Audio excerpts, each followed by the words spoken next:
Hey everybody, it's me! The guy whose body was transformed into that of a bulimic lion during lockdown. Here's me before, and here's me now.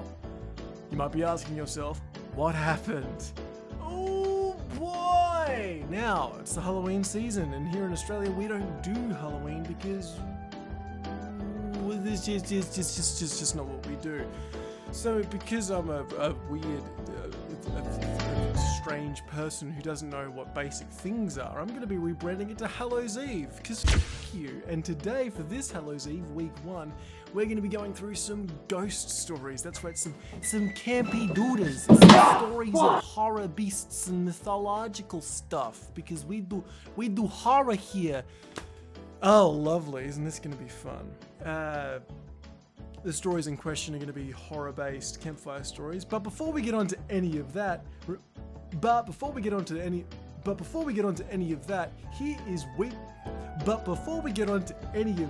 here is Hallows Eve Week 1's horror movie recommendations.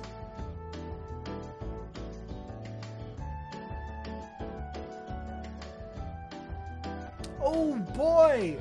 What great films, what works of utter brilliance and fiction. And I'm definitely not recording this beforehand, so I'm not sure what future Harry's going to have selected for you. Anyway, you beautiful bastards, let's get on to the ghost stories.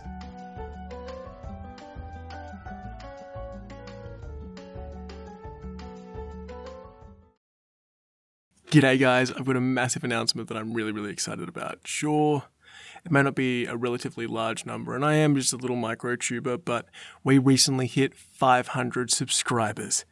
I cannot put into words how happy I am. I'm so glad that you guys are enjoying Dusk Bowl. Thank you for letting us reach this number, and please have a good one.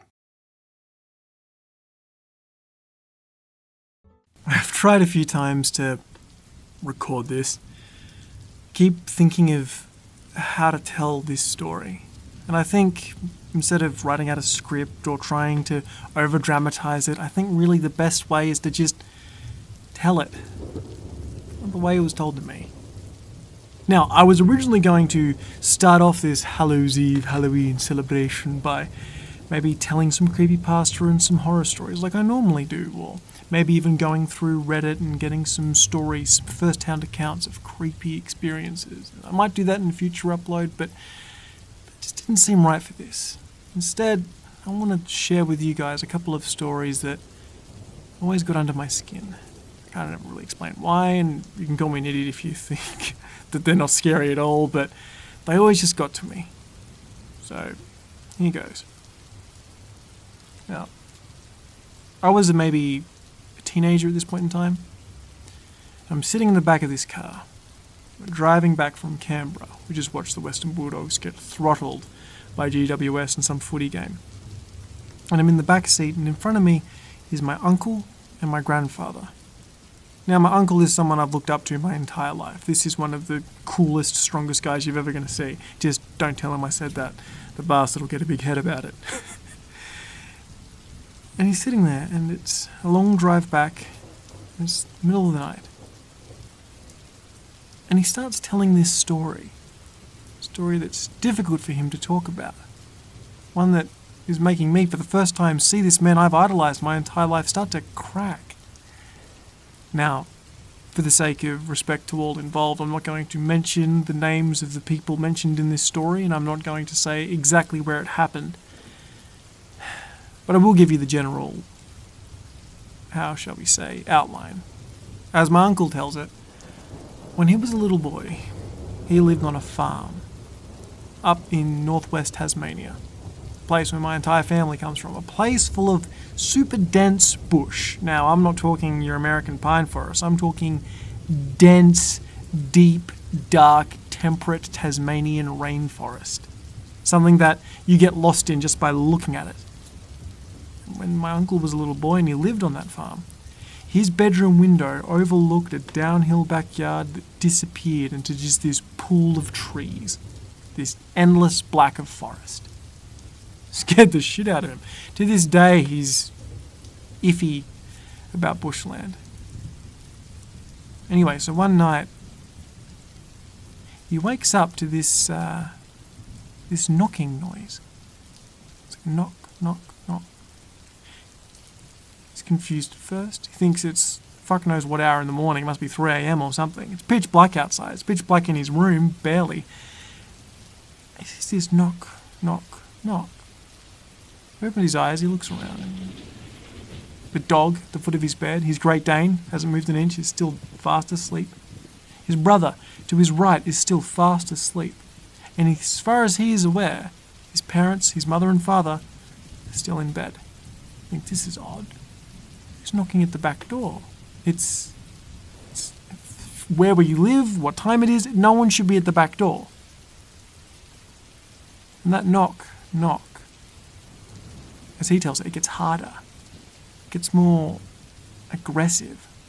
It turns from a knock to a beating, a bang, bang. He's a little kid. He's pissed scared. He's clutching at his blanket. He's shivering. His eyes are darting around the room. He's pulling the blanket up to his head. He's thinking if he's just quiet enough, maybe whatever's going on will pass. Maybe he'll be left alone. Is it a monster? He's too young at this point. He doesn't know.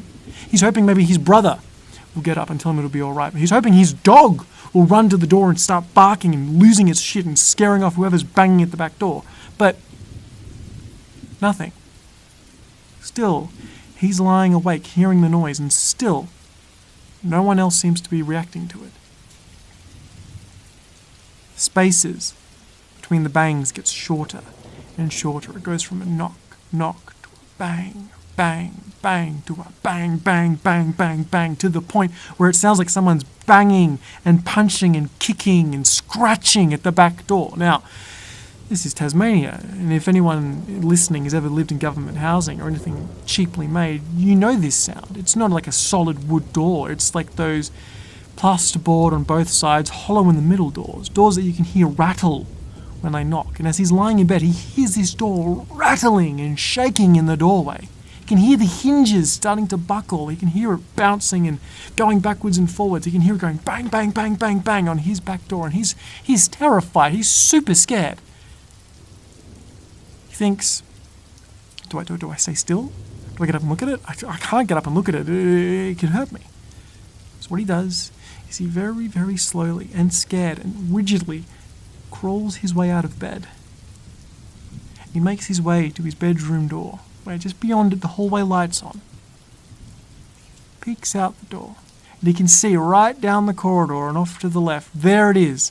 There's the back door. Goes into the laundry and goes right outside, out into the backyard, out towards the forest. And he can see it. He can visibly see it. The door is shaking in its fixture. He can hear the banging and he can see the door reverberating as the bang, bang, bang, bang, bang. And as it goes on, he starts to hear this girl's voice, this sort of crying, screaming sound. She's begging to be let in, as he says. Now, I'm not going to give you some Hollywood interpretation. I don't know if she was like, oh God, please help me. Ah. But as he tells it, he's standing there in his bedroom doorway, seeing the door shake, no one else reacting to it, and he starts hearing this desperate pleading. He doesn't think someone's trying to break in anymore. He doesn't think there's a monster. What he starts to realize is that there's some girl on the other side of the door, desperate to be let inside. So what does he do? He's a little kid. He runs back into his room and climbs into his brother's bed and just starts crying and crying and crying. His brother gets up, the dog gets up, the parents get up. Everyone is trying to make sure that he's okay, and everyone doesn't hear a single sound. And once everyone wakes up, the sound is gone. There's no damage to the door. There's no one beyond it. No noise is heard. Now, some people believe my uncle's story, some people don't. One person who does, though, is his mother. Because he comes home from school one day. There's his mother, my grandmother, and she's standing in the kitchen, pale as a sheet, horror written all over her face. And he asks, what's wrong? Now, this is the part of the story where I am not going to mention names. I know the name, but I'm not going to go into it for respect of the family involved. I don't want to dig anything up, especially over a ghost story for all intents and purposes. But she turns to him and she starts to explain that in the bushland, just out the back of their property, just a couple of kilometres into it, the body of a young girl was found. A girl that was abducted and murdered and buried in that forest. They got the guy, but she was still murdered there. And the fact that there really was a girl, and there really was a girl that died in that place, well, that just further cemented in my uncle's mind and my grandmother's mind that what he heard that night, he really heard.